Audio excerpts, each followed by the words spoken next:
Subscribe to the MZTV.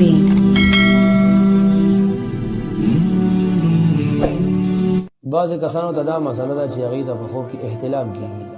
احتلام مطلب دا پښتو کې موږ وایو اودس پې اوړي، یعنی لامبل پې واجب کېږي او فرض کېږي. دا یو ډېره لویه مسله زموږ د هلکانو، چونکې نن سبا خو سوشل میډیا کار ډېر زیات خراب کړی دی. ذهنونه هم ګنده شوي دي، الله یې زموږ ذهنونه پاک کړي. ذهنونه هم ګنده شوي دي، سوچونه هم زموږ خراب شوي دي، بل خوراکونه هم خراب شوي، نو بیماری هم زیاتې شوي دي. نو احتلام باره کې خو نبی صلی الله علیه وسلم فرمایي، حدیثو کې راځي، احتلام د شیطان د طرف نه دی. شیطان طرف نه انسان ته احتلام کېږي، د دې نه د بچو ذریعه صدا. نو یو علماء کرامو یو وظیفه ښودلې ده، سوره طارق، والسماء والطارق وما ادراک ما الطارق النجم الثاقب، تر اخره پوری سوره طارق چې څوک د شپې وایي نو د تبا د شپې احتلام نه کېږي. یو طریقه دا ده. دوی میډیکلی لحاظ سره انسان له پکار دی چې د ماسخوتن روټۍ ډېره ونه خوري. ازغه روایتو کې راځي د ماسخوتن روټۍ نه خوړو سره بوډاوالی زر راځي. خو دا مطلب هرګز نه چې د ماسخوتن سړی دومره روټۍ خوري چې بیا هضمولی نشي. نه، ماسخوتن روټۍ خوړل پکار دي، خو لږه خوړل پکار دي، ځکه معده باندې بوج شي. چې کله په معده باندې بوج شي نو بیا د دې بوج د وجې نه انسان ته احتلام کېږي. دوه خبرې، نو روټۍ لږه خوړل پکار دي.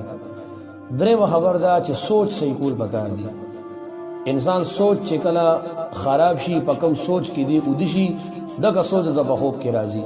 نو الله دې نه کړي که بعضې هلکان په دې سوچ باندې اوده کېږي چې هغوی ګنده سوچونه کوي او اوده شي، نو دغه ګنده سوچونو د وجې نه هغوی ته احتلام وشي. ځکه بعضې کسان هغوی دا وایي چې یاره مونږ سار راپاسو، زمونږ اړه څه خوب هم کتلی نه، نه څه سوچي، او سار چې مونږ راپاسو نو مونږ په ځان باندې پوهېږو چې یاره احتلام مونږ ته شوی دی.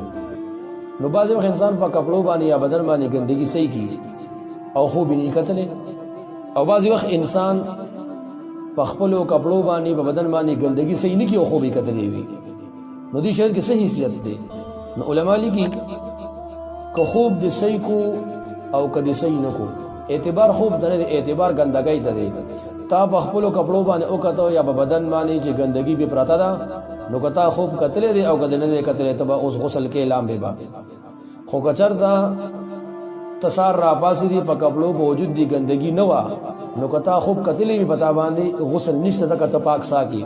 اعتبار ګندګۍ ته دی، اعتبار خوب ته نه دی. نو دغه بعضې وجوهات دي چې دې د وجې نه انسان ته احتلام کېږي. نو خاص کر دا غلط سوچونه دا خو بالکل ختمول پکار دي. علماء کرام فرمایي، حضرت علی رضی الله عنه نه چا تپوسو کو چې صاحب د سحر مونځ له کله کله مې سترګې وغړي خو پاسېدی نه شمه. نو علي صاحب ورته وفرمیل چې د شپې کله اوده کېږي الله ته توبه وباسه، ځکه ستا د ګناهونو د وجې نه ستا د وجود تړلی شوي وي، سترګې دې ویښې خو پاسېدی نه شي. د دې وجه دا وي چې ګناهونه تا دومره کړي د ورځې نو ټول ګناهګار یو، الله دې مونږ ته معافي وکړي. دومره ګناهونه تا د ورځې کړي چې هغه سهار ستا د لاسونو د خپو توک جوړ شوی دی او تړلی شوي دي خپې لاسونه دي.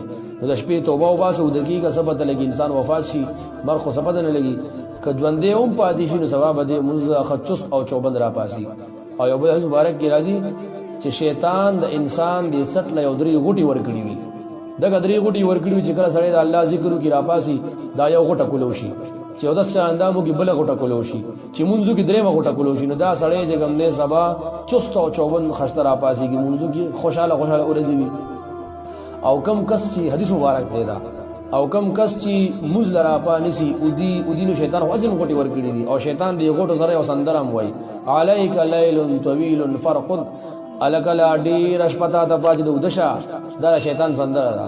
دا سندره وایي په سر درته ګوتې وایي او خوب درولي نالی درته ګرمۍ بستره. نو چې کوم انسان مونځ له راپا نسي، نو حدیث مبارک کې راځي، بال الشیطان فی اذنیه، شیطان د ده په دې دواړو غوږونو کې متیازي وکړي. نو شیطان متیازي څومره مردار شی دی شیطان په خپله. نو بهرحال داسې قسم خبرې احتلام باره کې دغه وظایف انشاءالله سړی کوي او دغه سوچونه ټیک کړي او روټۍ کم وخوري، انشاءالله دې قسم احتلام نه به هغه